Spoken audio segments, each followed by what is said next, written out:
중세 시대 때 로마가 지배하고 있을 시대에 기독교에 대한 큰 세 가지 오해가 있었어요. 누명을 씌웠죠. 쉽게 말하면. 특히 네로라는 황제 시대도 완전 폭군이었거든요. 이 사람은. 그래서 심지어 미치광이라는 별명도 가지고 있었는데 왜 그가 그렇게 되었는가? 기독교한테 뒤집어 씌운 그 오해들을 보면 알 수 있어요.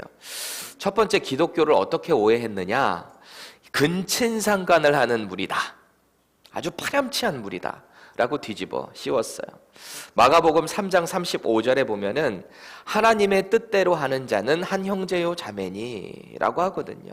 그러니까 그 얘기를 딱 들으면 한 형제고 자매니까 근친상간을 일삼는다 라고 프레임을 뒤집어 씌웠습니다. 두 번째는 어떤 프레임이냐, 어떤 오해냐? 기독교는 인육을 먹는 집단이다. 아주 미개한 집단이다 그랬어요. 왜 그러냐? 요한복음 6장 55절, 내 살은 참된 양식이요 내 피는 참된 음료로다 그랬어요. 이 기독교는 인육을 먹는 곳이구나, 가까이 하면 안 되겠구나, 이런 오해가 있었어요. 세 번째, 어떤 오해가 있었냐면 이 기독교라는 집단은 로마 황제를 대항해서 그리스도라는 사람을 앞장 세워서 이 황제에 대항하려고 하는, 로마에 맞서려고 하는 그런 단체다라고 말을 했습니다. 그래서 왕이신 하나님 외에는 이 그리스도인들은 이 분향을 안 하거든요. 황제에게 절을 하지 않는 그런 모습을 보면서 이 사람들은 대항하는 무리다, 그렇게 오해를 했어요. 그래서 이 프레임을 뒤집어 씌워서 그리스도인들을 잡아 죽이기 시작했는데, 화형으로 죽이기도 하고 사자의 밥으로 주기도 하고 말이죠. 처참하게 십자가형으로도 순교당하는 그런 모습을 우리는 역사적으로 보게 됩니다. 이런 사실을 우리가 인식하게 될 때 저와 여러분들은 자신에 대해서 한번 생각해 볼 필요가 있어요. 저와 여러분들은 예수님을 영접한, 예수님을 우리의 주인으로 모시고 사는 그리스도의 제자입니다. 그렇죠? 제자라는 말은 스승이신 그분의 삶을 우리의 삶을 통해서 모방해낸다는 말이에요. 그분의 가르침을 따르고 그분의 가르침을 내 삶 속에 날마다 적용해서 그 삶을 사는 것, 그것이 바로 제자입니다. 우리의 삶을 돌아보는 거예요. 나는 그 제자의 삶을 어떻게 살아가고 있는가? 그리스도의 그 신앙의 절개를 얼마나 지켜나가고 있는가? 중세시대 때 죽어간 우리 신앙의 선배들의 모습을 바라보면서 나는 과연 그들에 비해서 어떤 신앙의 절개를 가지고 그리스도인으로 이 땅에서 살아가고 있는가 말이죠. 가만히 생각을 해보면 이 세상 사람들은 교회에 다니는 사람, 특히 교회에 대한 어떤 막연한 오해 혹은 기대 같은 것이 있는 것 같아요. 그 중에 하나가 뭐냐면, 교회 다니는 사람은 반드시 착해야 한다 라는 생각이 늘 세상 사람들 마음에도 있는 것 같아요. 그렇죠? 그래서 종종 여러분들 이런 얘기 들어보셨어요? 교회 다니는 것들이 왜 저래? 들어보셨어요? 어떤 분은 더 나가서 교회 다니는 것들이 더해. 그렇죠? 왜 이런 말들을 세상 사람들은 할까요? 교회에 대한 어떤 기대감이 있는 거예요. 기대치가 교회 다니는 사람들은 이 정도만큼은 착해야 된다라는 그런 기대가 있는 거죠. 저는 이걸 어떻게 생각하냐면, 이 세상 사람들은 아무리 이 세상이 타락하고 어려워도 교회에 희망이 있다라고 생각을 하는 것 같아요. 저 혼자의 착각인지는 모르겠지만 저는 그렇게 믿고 싶어요. 우리는 하나님 아버지께 택함을 받았어요. 택함을 받았다는 말은 우리가 예수님을 믿게 된 것은 우리 스스로 믿은 것이 결코 아닙니다. 성경 말씀의 근거에서 보면 성령 하나님께서 우리의 마음에 예수 그리스도를 아무리 세상 사람들이 저주할 자다 뭐라고 해도 우리는 그곳에 동조하지 않고요, 예수 그리스도께서 나의 주인이다라고 고백할 수 있는 것이 바로 우리 속에 내주하시는 성령 하나님이 도와주심을 통해서 우리가 그것을 믿게 되었다라고 사도 바울은 말을 해요. 그리고 오늘 본문에서도 예수님께서 이렇게 말씀하시는데 65절 보세요. 내 아버지께서 오게 하여 주지 아니하시면 누구든지 내게 올 수 없다. 그래요. 우리는 택함 받은 사람들입니다. 아무나 아버지께로 갈 수가 없어요. 아무나 예수 그리스도를 믿을 수가 없어요. 그래서 우리는 더 복된 사람들인 거예요. 특별한 사람들인 거예요. 하나님의 택함을 받아서 그리스도인이 된 우리들에게 주어지는 오늘 하나님의 말씀입니다. 함께 은혜 받고 도전될 수 있기를 축원합니다. 오늘 본문의 시작은 이래요. 예수님이 앞서 무슨 말씀을 이렇게 그 모인 무리들에게, 제자들에게 설명을 딱 하셨는데, 하나님 나라의 법, 당신께서 왜 이 땅에 오셨는지에 대해서 그 이유들을 쫙 말씀을 하셨는데 말이죠, 제자들이 그걸 이해하기가 어려운 거예요. 너무 난해한 거예요. 60절 보세요.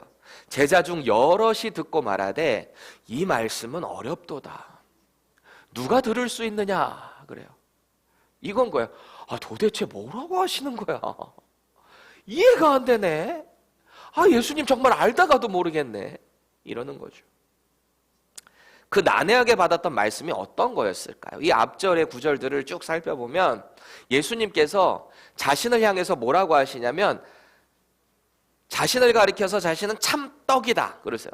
나는 참떡이다 그래요. 심지어 53절에 보니까 내가 진실로 진실로 너희에게 이르노니 인자의 살을 먹지 아니하고 인자의 피를 마시지 아니하면 너희 속에 생명이 없느니라. 이 말씀을 근거로 로마가 오해하기 시작한 거죠. 그러니까 프레임이 씌워진 거죠. 이런 말에 대한 것에. 나아가서 자신들의 조상들이 출애굽 때 광야에서 먹었던 기적의 음식이 있죠. 그게 뭐예요? 만나. 만나가요, 그 이름의 뜻이 뭔지 아세요? 영어로 하면 What is this? 이게 만나예요. 뭐가 하늘에서 떨어져서 내려왔는데 이게 뭐 깐 씨 같기도 하고 뭐가 좀 이게 도대체 뭐냐. 그래서 그거를 막 뭐 어떻게 볶아서도 먹고 그래가지고 그걸 먹기 시작했는데 그게 매일같이 광야에서 내렸던 거예요. 너무 신기한 게 뭔지 아세요? 그 하루의 양식을 만나만 내려줬는데, 이게 사람들이라는 게 욕심이 있잖아요. 내일 또 일해서 나가기 귀찮으니까 내일 것도 걷어들인 사람들이 있었는 거예요. 분명히 하루치만 걷어들이라고 했는데 음식 어떻게 됐을까요? 썩어요. 상해서 못 먹어요. 그런데 예외가 있어요. 언제일까요? 안식일 전날. 그날은 안식일 것까지 거두라고 해요. 하나님이 얼마나 정확하신 분이신지. 민수기에 보면 그 출애굽에서 나온 사람이 최소 남자 장정, 군사로 나갈 사람만 60만 명이 넘어요. 남자 장정, 20세 이상 싸움에 나갈 사람. 그렇게 따졌을 때 노인들, 여인들, 아이들 다 합치면 최소 뭐 곱하기 3, 4 정도 했으면 한 240만 명 이상 되는 그 많은 무리들이 먹을 만나를 정확하게 내려주시고 더 걷어들이면 다음날 상해버리는, 우리 하나님 너무 디테일하지 않으세요? 그 신비한 음식인 만나를 비교를 하고 계세요, 오늘 예수님이. 58절 보세요. 이것은 하늘에서 내려온 떡이니, 그 만나가 그렇다는 거예요. 조상들이 먹고도 죽은 그것과 같지 아니하여 그래요. 그렇게 신비한 떡이고 신비한 음식임에도 불구하고 이스라엘의 조상들은 그것을 먹고 죽었다는 거예요. 유한하다는 거예요. 유한하다는 거. 그런데 자신을 가리켜서 이 떡을 먹는 자는 영원히 살리라 그랬어요. 자신은 하늘에서 내려온 그 신비한 음식 만나가 아니라 그것보다도 완벽한 영원한 떡이라고 말씀하고 계시는 거예요. 그럼에도 불구하고 이 가르침이 너무 난해한 거예요. 제자들의 입장에서 들을 때. 떡은 또 뭐고, 왜 저 떡을 먹으라고 하시지? 무슨 말이지? 예수님을 잡아먹으라는 얘기인가? 너무 어려웠던 거예요. 또 신성모독한다고 유대 종교 지도자들이 얼마나 지금 호시탐탐 예수님을 노리고 있겠어요. 자신을 가리켜서 하나님의 아들이라고 하고 또 말씀하시는 뉘앙스를 보면 저분이 곧 하나님이시라고도 하고 자신이 안식일의 주인이라고도 하고 말이죠. 종교 지도자들에게 완전히 타겟이 되어 있는 거예요, 지금. 그런 긴박한 상황에 이분을 따른다는 것은 그를 추종하는 추종자가 된다는 걸 의미하거든요. 게다가 말씀도 너무 어려워요. 난해해요. 그래서 결국 사람들이 하나 둘씩 떠나기 시작했던 거예요. 요즘 신앙생활 한다 하시는 분들 보면 여러 종류의 부류들이 있습니다. 교회 가시는 분들 보면 한국을 빗대어서 제가 가만히 생각해 보면 특히 대형교회 기준으로 볼 때 어떤 사회적인 체면, 그래도 뭐 다른 종교보다 그나마 그래도 기독교가 아직까지는 교회 다닌다라고 하면 그래도 뭔가 조금 품이 있어 보이고 그런다고 생각하는 것 같아요. 예수님을 믿지도 않으면서 그냥 교회를 출석하는 분들이 참 많습니다. 사업하시는 분들, 교회를 그런 의도로 오시는 분들도 있고, 특히 이 선거 기간이 되면 국회의원들이 그렇게 교회를 찾아요. 제가 한국에 있을 때 어떤 계기가 돼서 안양에 있는 안양 보육원에 이게 드럼 티처로 한 5년, 3년인가 그 정도 봉사했던 적이 있는데 그 보육원의 그 순리를 잘 알거든요. 거기에요, 대통령이 되신 분들이 꼭 선거 기간 되면 그 전에 다 가서 사진 착 이렇게 찍고 말이죠. 교회도 마찬가지인 것 같아요. 뭐 미국도 뭐 똑같잖아요. 미국도 교회 보수적인 분들은 보수적인 성향을 갖고 있는 특히 남침례 교회 대형교회 딱 가가지고 딱 제가 달라스에 있을 때 대표적인 대형교회 중에 하나가 목사님이 우리 전직 대통령 그 대통령 뽑으라고 막 이렇게 얘기하고 말이죠. 또 어떤 분들은 비즈니스 고객을 유치하기 위해서 대형교회를 찾는 분들도 있습니다. 더 심각한 건 다단계 하려고 오는 사람들, 뭐 신천지들도 마찬가지죠. 이단들도 들어오고. 이들은 모두 가만히 보면 자기들의 목적을 채우기 위해서 오는 거품 성도들이에요. 거품. 여러분들 거품이 뭐예요? 액체나 공기가 밖에 기체를 머금고 부풀다 보니까 생긴 게 거품이죠. 실속이 없는 거예요. 그대로 유지가 되지를 않아요. 시간이 조금 지나면 퍽 하고 다 없어져 버리는 게 거품이죠. 그런 거예요. 예수님께 몰려왔던 사람들도 마찬가지였어요. 처음에는 예수님 소문을 여기저기서 들었잖아요. 저분 참 대단하다. 메시아가 정말 이 땅에 오셨대. 병든 사람들을 막 고쳐준대. 죽은 사람도 살렸다네. 소문 듣고. 근데 그가 말하는 게 참 뭔가 이해는 안 되는데 신기해. 뭔가 그 위험이 있어. 막 그거 보려고 몰려드는 거예요. 그리고 제가 또 예상하는 것 중에 하나는 당시에 유대인들에게 종교 지도자들이라는 것은 정말 존경받는 상대들이거든요. 감히 범접할 수 없는 그런 사람들. 그 사람들에게 밉보이면 유대 사회에서, 종교 사회에서 완전히 고립될 수도 있는 그런 파워를 갖고 있는 사람들, 유대 종교 지도자들이잖아요. 그런데 그런 사람들을 향해서 아주 거침없는 막말, 뼈 때리는 말을 쏟아붓는 사람이 예수님이래, 이런 얘기를 듣고 몰려든 거 아니에요. 이런저런 목적을 가지고 온 사람도 있을 거고 흥미를 가지고 몰려든 사람들도 있었을 거예요. 그런데 자꾸 예수님과 가까이 있다 보니까 이해할 수 없는 말을 하시거든요.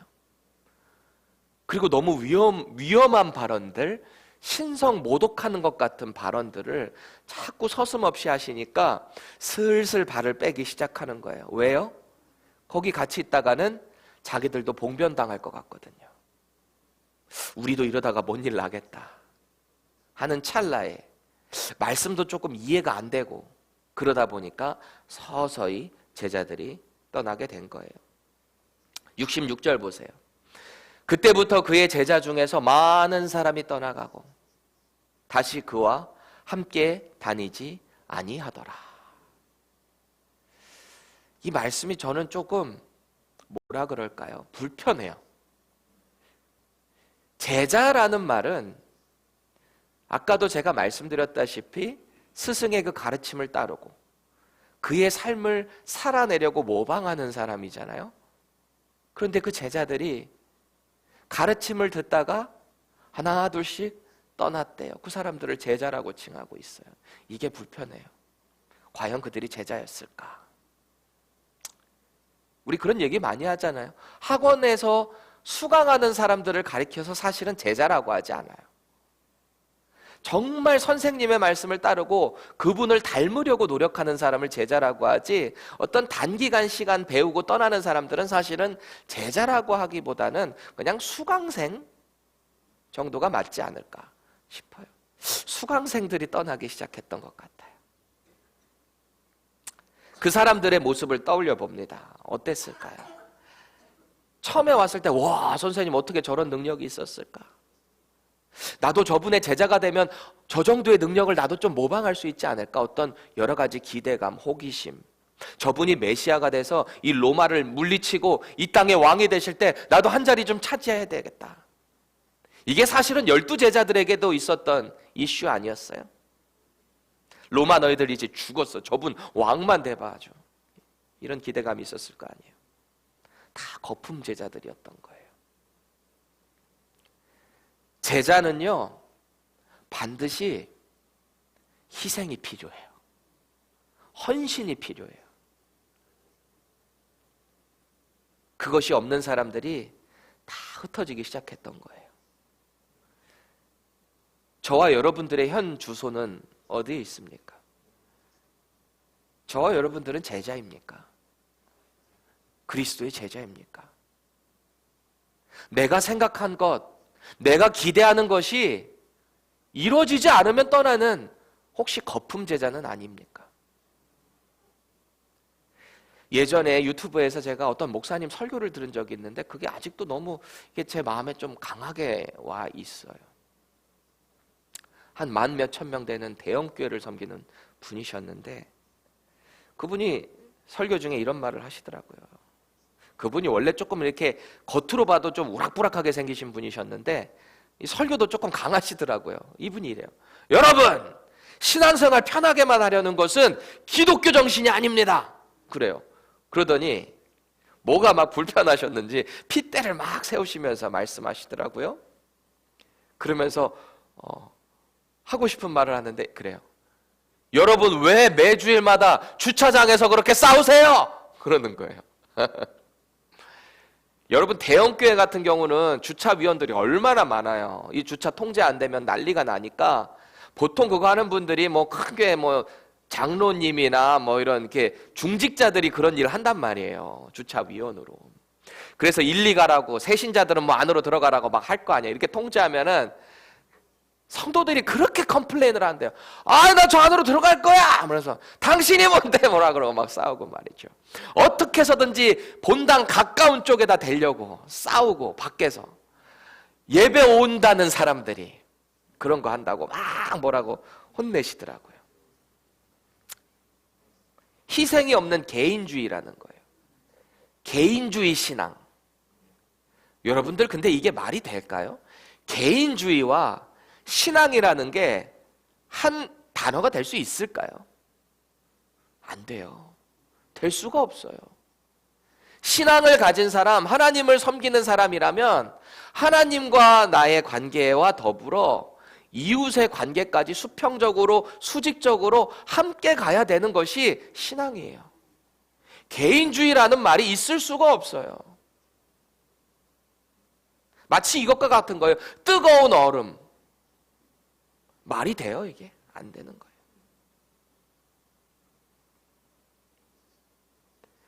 예수님께서는 우리 혼자 살라고 우리를 구원하신 게 아니에요. 교회 안에서 나 구원받았네, 너 구원받았네, 우리 구원받았네 뛰고 여기서만 있으라고 머물라고 우리에게 구원을 허락하신 것이 아니죠. 하나님 사랑, 이웃 사랑이 우리의 삶에서 실천되고 있는지 진지하게 고민해 보셔야 합니다. 그리고 내가 부족한 것이 있다면 기도하세요. 하나님 제게 힘 주세요. 지혜 주세요. 내가 어떻게 고쳐나갈 수 있을지 알려주세요. 아마도 그 목사님이 교훈하는 설교의 핵심에는 이거였던 것 같아요. 희생이 없는 신앙에는 희망이 없다. 본문 67절 보세요. 예수님 주변에 몰려들었던 수많은 사람들이 하나 둘씩 떠나가니까 예수님이 제자들에게 이렇게 물어보시는 거예요. 너희도 가려느냐? 예수님께서 특별히 뽑으신 제자들에게 너희도 가려느냐? 마치 이러시는 것 같아요. 너희도 쟤들 똑같이 따라갈래? 너희도 세상 사람들과 똑같이 따라갈래? 너네 저 사람들처럼 신앙생활 할래? 이렇게 물어보시는 것 같아요. 동시에 이러는 것 같기도 해요. 얘들아, 너네들은 저러면 안 돼. 내가 잘 알려줄게. 나랑 같이 가자. 오늘 주님이 우리에게 이렇게 물으시는 거예요. 너희도 가려느냐? 이제 예수님께 질문한 이 대답에, 이 질문에 사도 베드로가 69절에 이렇게 답변합니다. 우리 함께 읽을까요? 시작. 우리가 주는 하나님의 거룩하신 자인 줄 알고 알았사옵나이다. 믿고 알았사옵나이다. 이 말씀은 마치 마태복음 16장 16절에서 가이사랴 빌립보에서 베드로가 이렇게 고백한 거랑 참 비슷하죠. 주는 그리스도시요 살아계신 하나님의 아들이시니이다. 세상 사람들이 나를 누구라 하느냐? 위대한 선지자. 누구는 엘리야라고 하더이다. 그럼 너희들은 나를 누구라 하느냐? 주는 그리스도시요 살아계신 하나님의 아들이십니다.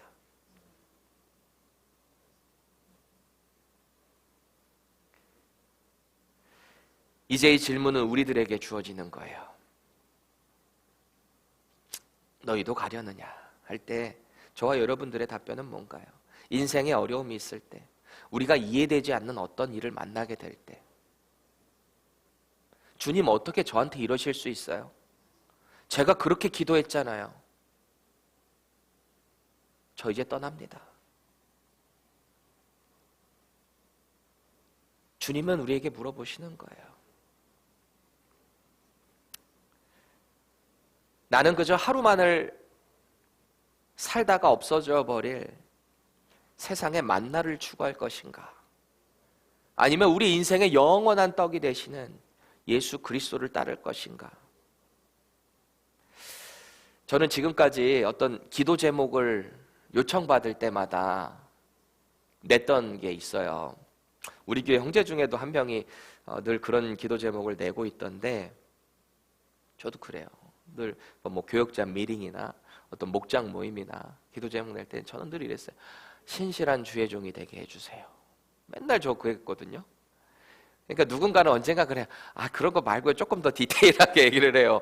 그래요. 근데 제가 가만히 생각해보니까 그때도 그렇고 지금도 사실은 마찬가지인 것 같아요. 제 소원이 정말 하나님과 동행하는 거거든요. 그래서 제가 에녹을 참 좋아했어요. 에녹. 영원히 하나님과 동행하다가 죽음을 보지 않고 하늘로 올라간 자. 참 신비한 인물 아니에요? 하나님과 영원히 동행하면서 살다 보면 신실해질 수밖에 없는 거죠. 그거 모든 기도 제목에 이게 다 마치 치트키처럼 다 들어가는 것 같아요. 제가 하나님과만 동행하면 신실하게 살아갈 수밖에 없는 거예요. 내가 대단해서가 아니라 내가 하나님 편에 자꾸 붙어 있으려고 하니까 관계적인 면에 있어서 그러잖아요. 예수님께서도 그러잖아요. 나는 포도나무에 너희는 가지니 누구든지 나에게서 떨어져 나간 사람은 살아있을 수가 없다. 하지만 나에게 붙어있기만 하면 모든 영양분들이 그리스도를 통해서 우리에게 나올 때 우리는 그런 삶을 살아갈 수 있게 되는 거예요. 그리스도의 능력을 원하세요? 그리스도께 붙어 있으세요. 말씀으로 붙어 있으세요. 은혜의 자리에 붙어 있으세요. 그러면 우리는 신실한 사람이 될 수 있는 거예요. 그리스도의 제자가 그렇게 되는 거예요. 헌신하려고 노력하지 마세요. 그리스도께 붙어있기만 하면 헌신하게 되는 거예요. 왜요? 그 마음을 성령님이 우리에게 주시는데 이걸 누가 이기겠어요? 하나님이 다 책임져 주시는 거예요. 지금 저와 여러분들이 바라고 기도하는 제목은 무엇이에요? 12 사도들 중에 한 사람이었던 가룟 유다를 떠올려 보세요. 아주 수에 능통했던 사람. 여러분 회계 아무나 봐요? 수에 능통해야 돼요. 돈 관리하는 사람. 살림을 하려다 보면은 전체 그림을 봐가면서 여기서 이렇게 버짓을 해야 되겠구나. 여기서 왕창 써버리면 여기서 모자라니까 이 계산이 빨라야 되잖아요. 가룟 유다가 그랬던 사람이에요. 예수님의 제자와 그 전도 무리가 아무렇게나 다닐 수 있는 게 아니잖아요. 많은 여인들이 자신의 소유물로 바쳐서 이들이 전도 활동을 할 수 있도록 도왔다잖아요. 성경 말씀에. 그런 많은 재정을 가지고 있었을 거예요. 그 돈을 관리했던 사람이 가룟 유다예요. 그래서 재정을 보는 사람의 가장 첫 번째로 요구되는 것이 신실함이에요. 거룩함, 정직함. 가룟 유다도 처음에는 그렇게 보였을지 모르잖아요. 그러니까 그 일을 했겠죠. 그런데 그 결국이 어떻습니까? 마귀의 쓰임을 받습니다. 누가복음에 보면은 이 가룟 유다를 가리켜서 반역자래요. 반역자. 파는 자. 요한복음엔 또 도적이라고 하기도 하고, 본문 70절에서는 예수님은 그를 가리켜 뭐라 그래요? 마귀니라. 또 멸망의 자식이라는 말도 합니다. 우리에게 소원하는 것이 있다면 예수님의 제자가 돼서 우리 평생이 그분과 함께 동행하는 것이 되어야 합니다. 처음에 예수님의 12 사도 중에 한 사람으로 뽑힌 가룟 유다였어요. 얼마나 당당하게 그렇게 뽑힌 거예요. 수많은 사람들이 그때 처음에 막 거품 성도들 막 늘어나기 시작했을 때 12 제자를 부러워했을지 몰라요. 그렇죠? 특별한 측근에서 이렇게 인정받는 사람들. 그런데 그 가룟 유다의 길은 멸망의 길로 걸어갔습니다. 오늘 우리는 이 믿음의 실패자인 가룟 유다를 보면서 우리의 신앙을 점검해야 합니다. 오늘 주님께서 너희도 떠나려느냐 물어보실 때 우리는 이래야 돼요. 주님, 저는 절대 주님을 떠날 일이 없습니다. 어떤 어려움과 어떤 환난이 있을지라도 영원한 생명을 허락하신 나의 영원한 생명 되시는 주님과 함께 있을 겁니다. 저는 주님 한 분만이면 충분합니다. 저는 만족합니다. 이 고백이 저와 여러분들의 고백이 되기를 정말 축복드립니다. 분명히 우리의 신앙생활은 하다가 보면 언젠가는 이해가 되지 않고 하나님을 원망하고 싶을 때가 있을 수 있어요. 우리의 신앙생활이 항상 좋기만 하면 그게 신앙생활이겠어요? 때로는 징계가 있을 수도 있습니다. 때로는 도저히 이해되지 않는 어려움을 경험하게 될 수도 있어요. 그럴 때일수록 우리는 주님께 붙어 있어야 합니다. 주님의 뜻을 이해하려고 노력을 해야 되는 거예요. 무엇을 통해서요? 말씀을 통해서.